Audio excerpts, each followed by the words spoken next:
Welcome to Work from the Inside Out, a podcast that highlights real-life stories, practical strategies, and best practices for transitioning your career from unhappiness and dissatisfaction to fulfillment, meaning, and joy. Now here is your host, career and executive coach, Tammy Guler-Loeb. Hey, everybody. I'm really pleased to introduce you today to my guest, David Shriner-Cahn. David is a recognized authority on entrepreneurship, leadership development, and he's the host of the business podcast, Smashing the Plateau. Featured in Forbes and Inc magazine, over 400 episodes of Smashing the Plateau offering a wealth of personal experiences and practical advice about achieving business breakthroughs. David's mission is helping solopreneur experts do what they love and get paid what they're worth, building more stable and consistent revenue in their business. Welcome, David. Thanks so much, Tammy. It's great to be here. Yeah, it's great to have you. And I want to confess to our audience, it's not really a confession, that David and I have known each other a very long time, probably close to 30 years. And it wasn't until the last year or two that we realized we both kind of work in similar professional circles and both have podcasts. So it's really a delight to have you here as someone who I've known for a long time. So tell me about your journey. What would you say has led you to Smashing the Plateau now? But I'm curious about where you began, how you got there. Well, what helps me smash the plateau is realizing that life is not linear. Success is not linear. And there are a lot of twists and turns. And you just need to recognize that and be open to trying paths that you may be a little unsure about.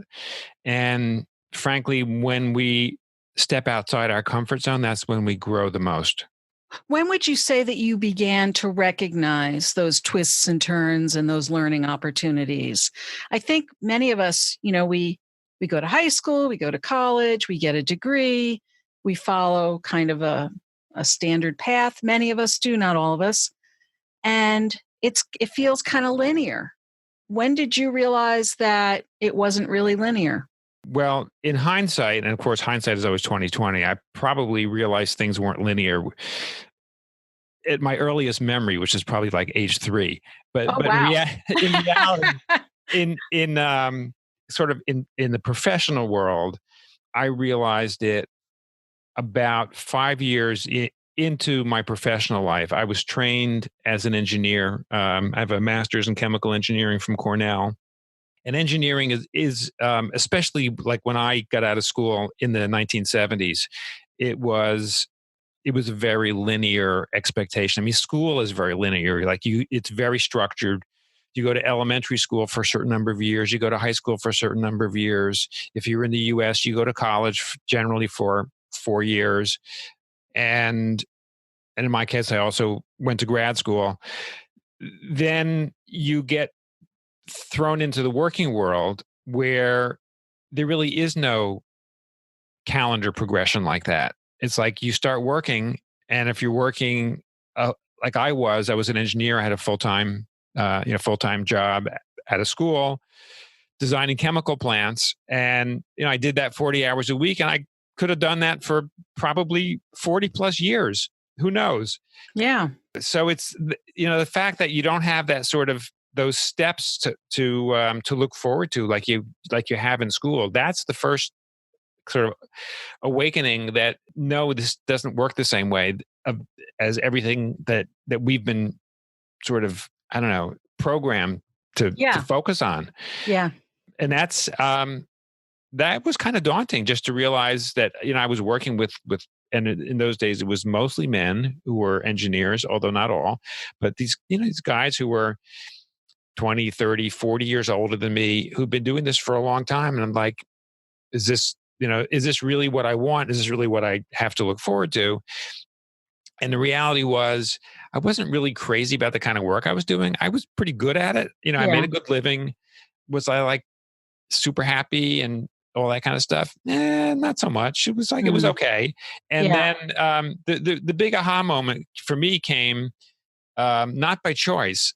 Oh, This was the second job I had, because I left that job, got another job. The second job, again, I was doing well. I was getting good reviews. I was earning a good living. And the funny thing that happened to me was, a month after my second annual performance review, where I got a nice raise, nice merit raise, a month later, my boss calls me into his office and he says, "David, I have bad news for you. You're out of a job." And I'm like, "What? wow. Like, what did I do?" He says, "No, it has nothing to do with you. The company doesn't have enough business." And that was true. I knew that. Oh, you did know that. I did know that. I'm like, you know what? I was young. I was in my 20s. I didn't really focus on it. I didn't think about it that much. I just sort of went to work, did my job, got paid, and went home. And then when he said it to me, like, obviously the pieces all sort of fit together. And I'm like, okay, so I wasn't performing poorly, but I'm still out of work. I'm still unemployed. I still have bills to pay. What am I going to do? Yeah. And putting the pieces together with what I just described about, I was okay at what I did. I mean, okay with what I did. I was doing well at it, but I don't know that I really wanted to be an engineer for like another few decades. That was what went through my mind, and I'm like, maybe there's more thinking I should do about this. Hmm. And you were in your 20s I was when in my you were 20s. really sort of having this, I guess I'd call it a bit of an awakening. And it sounds like even in your earlier years, you were kind of looking around at some of your colleagues, some of whom were quite a bit older, and saying, is that all there is? Right. And keep in mind, Tammy, this is like long before the gig economy. Right. It's long before people were like it was not the norm to have multiple professions in one's life. No, and it wasn't the norm to be laid off to that extent. I think we think of being laid off now as more partly the norm, as there's lots of mergers and acquisitions and companies absorbing other companies. I can imagine back then it probably came as quite a shock, even though you knew things weren't going great. Right. And yeah, you're right. There subsequent to that time, the rate of mergers and acquisitions in corporate America accelerated, and the kind of personal dislocation that resulted from those kinds of organizational transitions really did start to increase. So this was like sort of early on I would say, in that phenomenon. Mm-hmm. Yet as I said, I realized that maybe I should do a little self-reflection. I ended Mm. up doing a lot of self-reflection, and I ended up leaving engineering, and I went into the nonprofit world, and had a totally different kind of work for the next 2+ decades. So I just want to capture that moment or that period of time when you were laid off and you did some reflection and went into the nonprofit world. I mean, how did you arrive at that decision to leave something that you had spent many years studying and preparing for? Well, to be honest with you, it was not a quick transition. Oh, okay. I spent more than a year doing a combination of looking for other engineering jobs where I was sort of half-hearted about it, and the economy wasn't great. So it was actually hard to find a job, especially if Oh, you were kind of half-hearted about it. yeah, People sort of right. read the hiring people can read the signals, and the jobs were also, they all would have required me to relocate, often to places that were not particularly exciting. Yeah. So I ended up actually signing up for a program that was super helpful. And I would say to anybody listening to this, if you're in similar straits, and nowadays there's like so much more help available. I mean, Yeah. like the kind of work that you do, Tammy, Right. there weren't as many people offering those kinds of services, and there are group programs, and there's all kinds of stuff you can take advantage of now that just didn't exist decades ago. But I ended up, a friend of mine who had taken this program suggested that I look into it. And it was a program that uses a process that was initially developed by a World War II veteran, a guy who had been a spy in the Army and came back to the States and couldn't get a job because nobody wanted to hire somebody who had experience being a spy. and he developed this really unique process that has a deep self-reflective component and combined with some market research that is brilliant. And it's actually one that I now use in my business with my clients today because it's so great. It's been in existence for decades. It's called Life Work Design. But once I went through that program and I was really clear on what I loved doing the most, what I was most competent at doing, and whom I wanted to serve, it was like a light bulb went off. And I'm like, I can do that. And let me figure out who needs what it is I can deliver and what kinds of problems I can solve. And 2 months after finishing that program, I had a job in a totally different field that I had no formal training in.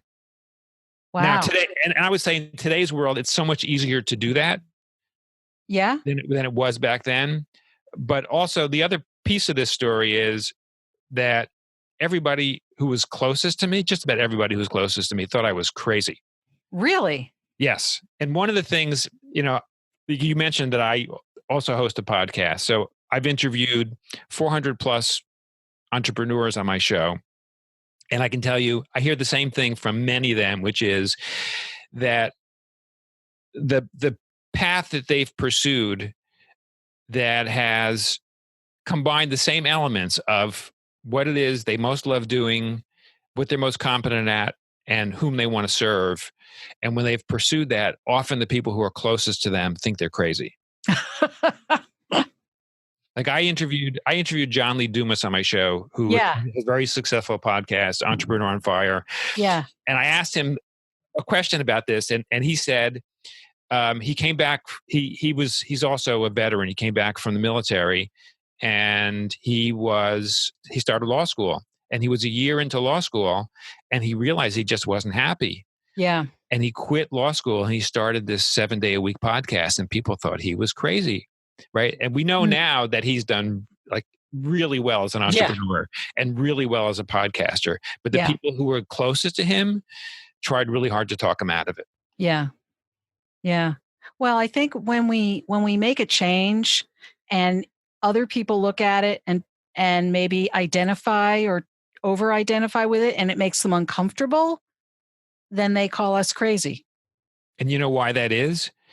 Because when people hear what kind of change you're going through, they self-reflect and they think about what would they do if they were in a similar situation, and they're thinking about it from the perspective of what's in it for me. Right. It's not generally about you that they're thinking. It's really about how would they react. And most people are very uncomfortable with change. And in particular, they're really uncomfortable, as I said earlier, with change that involves getting uncomfortable. Yes. Yeah. Yeah. It's like leaving the comfort zone of being uncomfortable. I think there are a lot of people out there working at jobs, still being an engineer, so to speak, because it's a respectable career. It's pays well, if not well enough. And why would you step away from something steady and solid like that? And the idea of being happy, or the goal of being happy, I think in some generations was just less of a priority in that way. Especially I think about, generations before us that lived during the Depression, where people were really happy just to have food on the table. It's hard to imagine that somebody would, change careers or take a risk like that. Absolutely. Yeah. If you go back 100 or more years ago, the average person in the world, they spent all their time working or sleeping. Yeah. That was pretty much it. Yep. So you spent it sounds like about a year or so before you really made a solid transition, that you were you were sort of in process for about a year. Is that right? That is correct. Yeah. I think that's important for people to hear because, initially it sounded like, well, I was an engineer, got laid off, and then I went into the nonprofit sector. It's like, not quite. There were some steps you took in between, some reflection, some work that you did on yourself. I'm sure you found some ways to bring in cash and support yourself at the time, but you were on a journey. You knew intentionally that you were looking for something. Would you say that's true? That's very, very true. Yeah. So then you took this, I don't want to call it a leap because it wasn't that dramatic. I mean, it was dramatic on the surface, but it was something that you went about thoughtfully. So you went into a field you said that you really didn't have any experience in. What field was that? I know it was in the nonprofit sector, but I don't know what field that was. So I went right into a management role. So I became an executive director, and I didn't have any formal training. I did have experience. Actually, I had the reason I was able to get the job, and the reason I did well at it was because I had the skills, and I had experiences, not paid experience, but I had experiences doing many of the same kinds of functions that I ended up performing Mm-hmm. for 20 some odd years. And so it was actually a very natural fit. It just wasn't linear. And to the bystander, it wasn't particularly logical. Right, right. And so that role that you stepped into at that point, you stayed there for 20 years? I was in the same field for Oh, a okay. little over 20 years. And then I started my own business. Okay. So do you want to tell us what field you were in the nonprofit? Oh yeah. So I was a synagogue executive director. Okay. Okay. And I worked in the Jewish community. So I was in communal organizations. Okay. That helps. Yep. And so you at some point you then decided to step away from that. I did. Yeah, I sort of reached my a plateau in where I was professionally and the kind of work I was doing, Mm-hmm. and really wanted to be an entrepreneur. Mm. And so I opened up a consulting business. So you smashed a plateau. I did. And how did you start in the consulting? What did you take with you? What was new for you? How did you know you wanted to be an entrepreneur? I wanted more control over what I was doing. Okay. Even though in leadership and management roles, you do have a lot of control, Yep. but it's not the same as running your own business. No, you have a lot more voices in the process when you're employed somewhere. Correct. You have Yeah. different voices when you're an entrepreneur. You have your customers. Yes. Because if you don't satisfy them, you don't have a business. And so how long have you been in your own business now? Since 2006. Okay. And how has that evolved over time? How have you I would assume that there are things that have evolved, have changed. Oh, it's changed a lot. Yeah. I started off as a nonprofit management consultant because that was the world that I came out of. That's what I had done for a couple of decades. Yeah. And that was my network. And I started doing some business networking and picking up some business clients. And then and my business evolved into a mixture of nonprofit clients, small business clients, and for the last number of years, it's been a much heavier emphasis on working with solopreneurs, people who are consultants, coaches, anyone selling their knowledge or creativity. Hmm. And what kinds of things do you consult with them on? What are your Well, the sweet spots? biggest pain point that we hear from solopreneur experts is the need for consistent, stable revenue and Mm. the challenges of A, their marketplace, and B, what it takes to actually run a business. So if you think about somebody who's a consultant or a coach, especially somebody who might be mid-career and older, they're usually really good at what they do. They deliver great results to their clients. Yeah. Most of them have never received any kind of training in running a business. or entrepreneurship. Yeah. And so, and they're often not super comfortable with running a business. Yeah. They don't necessarily like spending time looking at their numbers or thinking about how they can shorten the time frame on their receivables, or how they're investing their time and their money in marketing and sales, and what they can do better when it comes to marketing and sales. Frankly, I find that there are an awful lot that have no marketing strategy or plan whatsoever. Mm-hmm. They don't have a sales process. Mm-hmm. Also, the other piece that they struggle with is, especially the ones that have been in their field for a long time, Mm-hmm. they thrive on solving complex problems. They're really good at solving complex problems. Yeah. Other people's problems. No, other people's problems. So Right. if they have a client that has a complex problem, they can do a really good job. Right. From a profitability standpoint for their own business, solving simple problems is actually much more profitable. Mm. And this is, Interesting. this is sort of a generalization, but if you Yeah. think about it, if you're really good at solving something that's simple for you to solve, but it is hard for your clients, then they're willing to pay you for it. And the Right. simpler it is for you to solve it, and the more you can optimize your process at solving these problems, the less time it will take you. Therefore, the more profitable it becomes. Yeah. And a lot of consultants think about they may or may not actually charge by the hour or charge a daily rate, but they're thinking about their value in terms of their input. How long does it take them to solve something? Yeah. And in reality, that's not the way clients think about it. Clients think about, what's the return on the investment that I'm paying to get this result?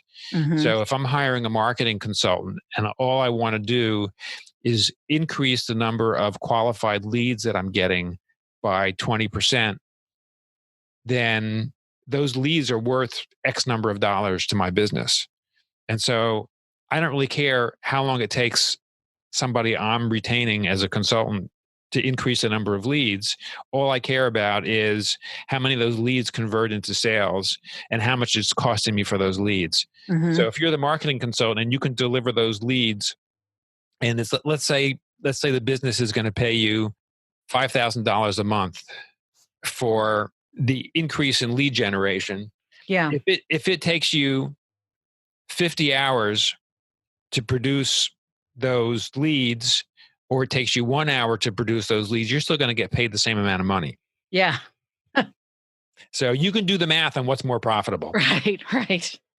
So your role with your clients is to help them see their way through to that equation. Correct. So a lot of what you do is helping people to see their way through to more efficient ways of generating revenue, but also thinking strategically about sales and marketing. Correct. And also think about, it's way easier to sell more to an existing client than it is to bring on a new client. Mm-hmm. So what you want to think about if you're a solopreneur expert is, what problem do my existing clients already have that they have every single month? Right. So that I can work out a relationship where they're paying me a monthly fee Mm-hmm. to solve a recurring problem. Right. So it sounds like you enjoy what you're doing these days. I love it. Yeah. And the podcast that came in about about 5 years ago? Yeah, 2014. So how has adding a podcast to the mix? And I know there are other things you've added in, and that you also engage in some partnerships as well. How has the podcast changed the way you do business, or has it? It has changed the way I do business. I think that anyone who is in the, you might call it the thought leadership space, or somebody who's selling ideas, again, selling knowledge or creativity, you want to have a place where people can get to know you, because people will buy from those people they know, like, and trust. Yeah. And one way for people to get to know you is by creating content. Mm-hmm. Which is why people write books. They have blogs. Some people do video, like YouTube channels. There are lots of ways you can create content. Right. And I like meeting new people and asking questions. So for me, a podcast works pretty well. Yeah, that's great. So we now know sort of the ebbs and flows and all the crooked pathways that your career has taken. What would be one or two key points that you would share with our listeners about the kind of mindset or tips you would give them about making transitions? Well, one really important one is I mentioned, we talked earlier about the transition I made from being an engineer to working in the nonprofit sector. I spent about a year trying to figure things out, mostly on my own. And then I joined a group program, and 2 months later, I had a job. So one thing I would really encourage people to do, and it doesn't matter where they are in their career, and whether they're an employee or an entrepreneur, be part of a group of like-minded people who are struggling with some of the same kinds of issues that you are. Because when there's stuff going on in our heads that is generating emotions like frustration, fear, discomfort, etc., if you have a safe place to talk about it with colleagues, it can make it so much easier, and you will hear experiences that your colleagues have gone through that you can learn from.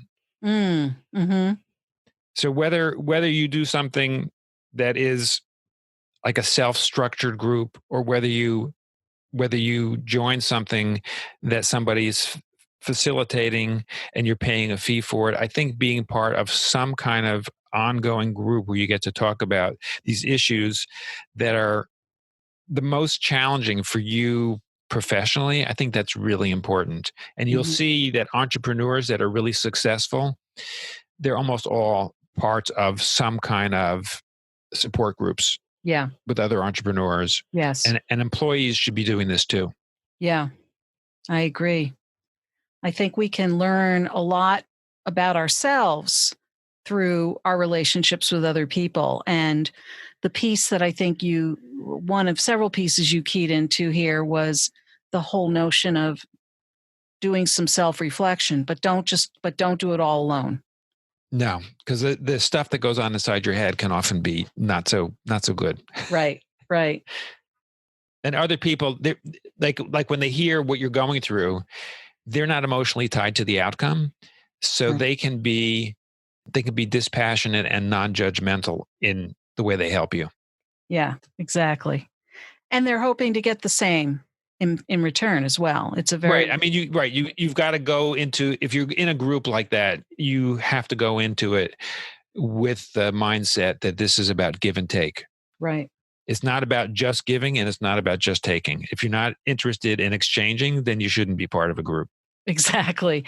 And I think this is also a really important idea for people who are, let's say, still working in something that isn't floating their boat, that it's a great time to start to explore and connect with others, maybe even while you're still in something, rather than waiting till you're not working or in such a state that it gets harder and harder to get out of bed in the morning even.